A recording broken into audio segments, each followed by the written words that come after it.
Hello, everybody. TCSN Live. This is Adam Prine. I'm with Joaquín Vázquez, and he's running for Congress, California. How's it going, Joaquín? Can you hear me? No or yes? Yes? Okay. I can't hear you.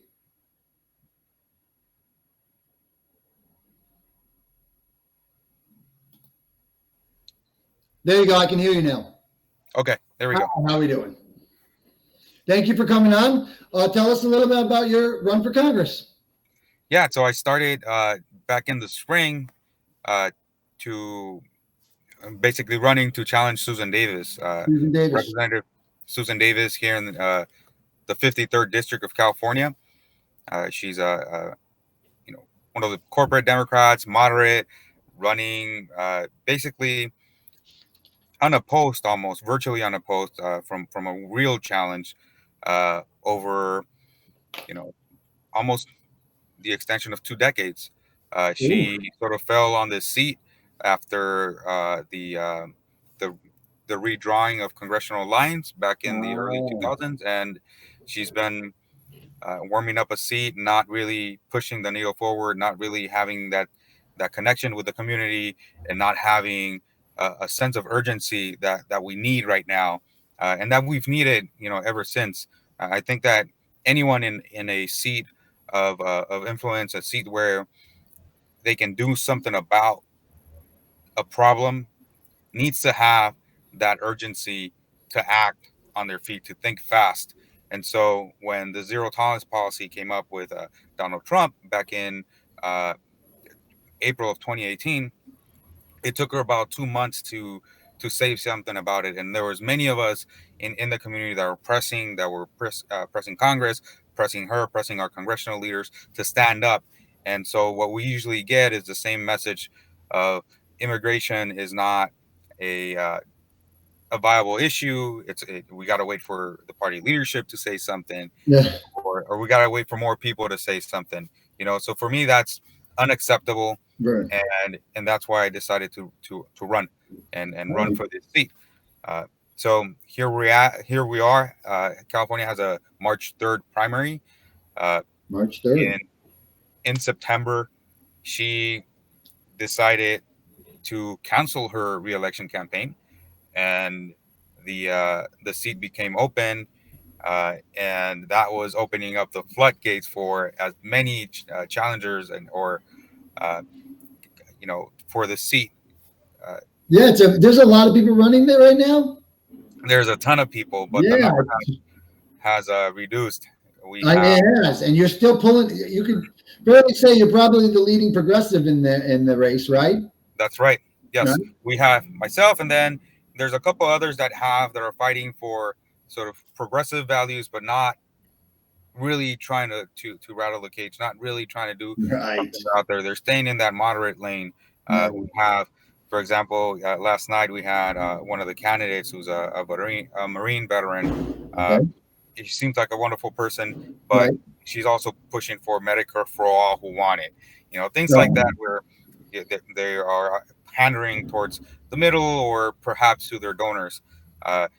So it's something that I said last night, something we don't need. If we are focused on the fear of people from a system change, that's what this administration wants. That's what the right wants. That's what industry wants. Right. And so we can't allow ourselves to feed into that fear.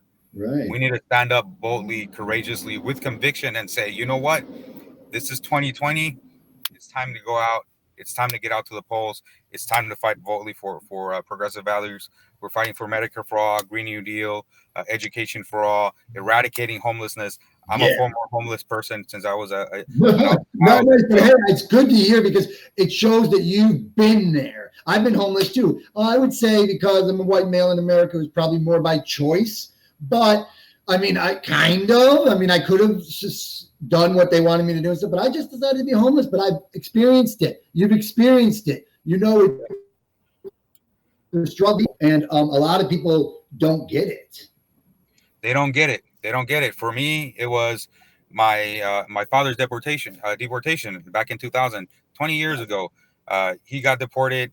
I'm the third of 7 brothers, and so my mom and my brothers, we were left on the streets, right? So that's a big life changer. And then we ended up in Mexico following my dad after he was deported. But that was over. Oh, you went down there? Yeah, we ended up down there. So that's cool. You got to get back with your dad. Most important. We followed him as soon as he was deported, but he was in custody for about 8 months or so. And so, you know, that's sort of what ended up happening there. Wow. So you even experienced family being torn apart, literally. Like, terrible. I don't have any clue about that. That's terrible. That's sort of what that trigger was for me, where I said, you know what, if Susan Davis is not standing up for this timely and just, you know, asking people what they think, it's time for some change. It's time for somebody new. It's time for those of us that are living, you know, day in, day out, these struggles, these challenges, breeding this pain of flawed policy, bot politicians, corruption, half measures. It's time for us, the people, to get in these seats and really start turning the tide, turning that ship around so we can pick up everyone that's been left behind. Great, man. You sound like you got this made. Now, what do you have strategy planned as far as to move forward, taking her out? It's only March 3rd. You guys got 3 months. What's the plans? We got less than 3 months, less than 60 days. So we're knocking on every door that we can. We're hitting, you know, my focus has been on the underrepresented, the marginalized communities. So we're hitting those places up. We're hitting the young folks. We're going towards also communities that are also left aside, especially the elder population. These folks, you know, they've been through a lot. They've lived their lives fully, yet they're being forgotten. You know, they've contributed so much. Our veterans, they've contributed so much to society, to our way of life. And for those that are at the top, you know, of the socioeconomic sort of spectrum, these folks are the ones that have made it possible for them over their lifespan.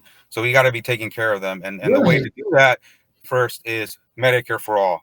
Right, exactly. Huge. It's so important. And I love the fact that you said, you know, you're not afraid of this socialist monster in the closet or the propaganda trying to scare us, or maybe the public would be nervous of a change for the better. No, none of that's true. We know that. Speaking to fear, and that's not what we need. Right, exactly. We got to take this head on. I love that. Oh, man.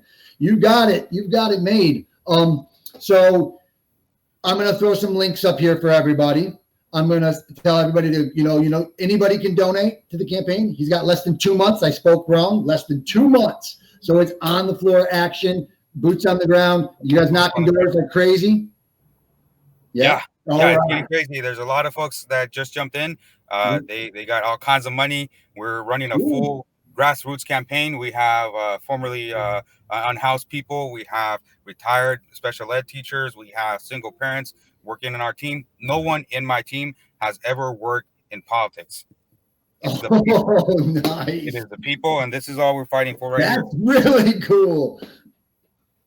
All of that. All right. Putting people first. Medicare for all, ending homeless, housing for all, banning private prisons, education for all. Oh, this is great. So your platform, progressive down the list. Do you have a Twitter account too? Yeah, that's at Vázquez #4 CA53. Okay, and the links will be below. We'll put the Facebook page down there too. We got to cut it short this evening. We got to go to work.